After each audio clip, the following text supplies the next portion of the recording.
Bonjour Monsieur Galpier. Bonjour. Première question pour vous présenter. Qui êtes-vous et que représentez-vous à travers votre candidature? Alors donc Sébastien Galpier, donc j'ai 33 ans. Je suis chef d'entreprise à Clermont-Ferrand. Écoutez, j'ai fait des études de droit. Après, je suis parti un peu à la gendarmerie, j'ai fait un peu de gendarmerie. Et par la suite, après, donc j'ai monté mon entreprise à Clermont-Ferrand, une agence immobilière. Donc je suis marié, père de 2 enfants. Voilà, je suis engagé en politique depuis 2 ans. J'ai fait ma première élection l'année dernière pour le conseil départemental, pour les élections départementales, où j'ai gagné le canton 5 de Clermont-Ferrand.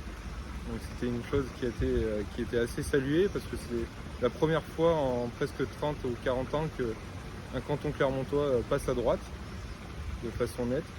Donc c'était quelque chose dont je suis très fier.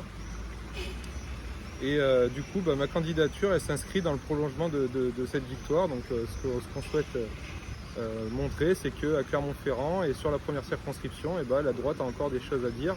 On est là pour développer les thèmes qui nous sont chers. Et on est surtout là aussi pour montrer que d'autres solutions sont possibles aux extrêmes et à Emmanuel Macron. Merci. Prochaine question qui concerne l'environnement. Le dernier rapport du GIEC nous donne 3 ans pour limiter le réchauffement climatique et ses conséquences, soit moins que la prochaine législature. Quel est votre projet pour l'environnement? Alors moi, mon projet pour l'environnement, je m'inscris dans le progressisme, on va dire. C'est-à-dire que j'espère que la transition écologique, ça sera une transition technologique également. C'est-à-dire qu'on va se baser sur le progrès et pas sur la recherche de la récession. C'est pas possible, parce que si on cherche la récession, il y aura de la casse sociale. On l'a bien vu avec le confinement. Pendant des mois, on a été confinés, donc on a eu 10% de récession mondiale, et pour autant, les émissions de gaz à effet de serre, elles n'ont pas été réduites drastiquement comme on le voulait. Donc la récession, c'est une impasse écologique. Ce qu'il faudra, ce sera compter sur le développement, abonder le développement et la recherche, pour développer les nouvelles technologies. Sur les mobilités, ça peut être l'hydrogène vert.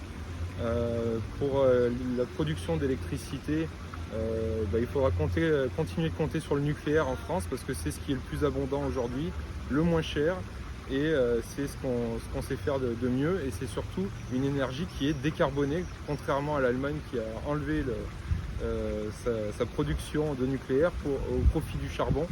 Autant vous dire qu'au niveau du réchauffement climatique, ça ne va pas aller en s'arrangeant grâce à l'Allemagne.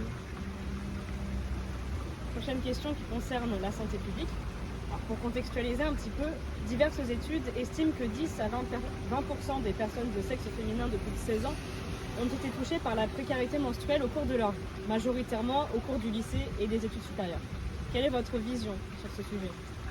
C'est un sujet qui est assez intime, on va dire.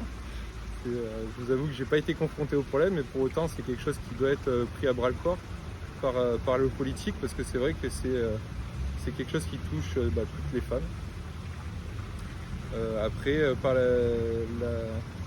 Nous, au niveau du département, on a mis en place dans les collèges des distributeurs gratuits de serviettes hygiéniques, et c'est quelque chose qui devrait être un peu plus soutenu dans les collèges, dans les lycées, pour éviter ce genre de désagréments. Merci. Prochaine question concernant la fiscalité. Oui. Avec une majorité à l'Assemblée, changeriez-vous le système fiscal? Et si oui, quelle taxe en premier? Alors, d'expliquer comme ça en 2 minutes, ça va être très compliqué d'expliquer la fiscalité à tout le monde. Il y a quelque chose pour moi qui est essentiel, c'est de valoriser le travail. Et pour valoriser le travail, aujourd'hui, il y a 2 solutions. Soit les patrons augmentent les salariés en fonction de l'inflation, comme c'est demandé. Donc là, en ce moment, c'est une inflation autour des 5%. Donc on voit bien que le problème, c'est que les patrons aussi subissent cette inflation dans les matières premières, dans tout. Donc les coûts augmentent. Soit on baisse la fiscalité, notamment la CSG, sur les salaires. Moi, je suis pour une baisse de cette CSG, de ces taxes, pour valoriser le travail, et notamment sur les salaires les plus faibles, qui sont le plus impactés par cette CSG.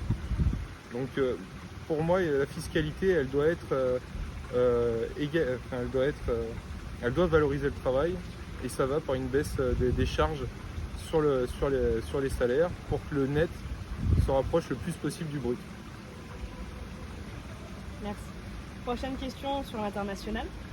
En 2019, le président de la République a affirmé que l'OTAN était en état de mort cérébrale. Avec le contexte géopolitique actuel, pensez-vous que la France doit rester dans cette alliance? Et si oui, quelle place doit-elle y prendre? Alors c'est une question géopolitique qui est très compliquée, hein, mais déjà on se rend compte que M. Emmanuel Macron il s'est planté sur toute la ligne concernant l'OTAN. L'OTAN n'a jamais été aussi important aujourd'hui à cause de la guerre en Ukraine, on l'a bien vu. Il faut soutenir l'OTAN, il faut adhérer à l'OTAN. Enfin, il faut que les pays qui veulent adhérer adhèrent à l'OTAN. Après, on a vu que c'était quand même protecteur pour les pays qui étaient déjà dans l'OTAN. On ne sait pas ce que Poutine nous réserve encore comme surprise. Donc je pense que c'est important d'être solidaire avec l'OTAN et de continuer à soutenir cette organisation qui protège l'Europe. Merci beaucoup pour vos réponses aux questions. Pas de souci.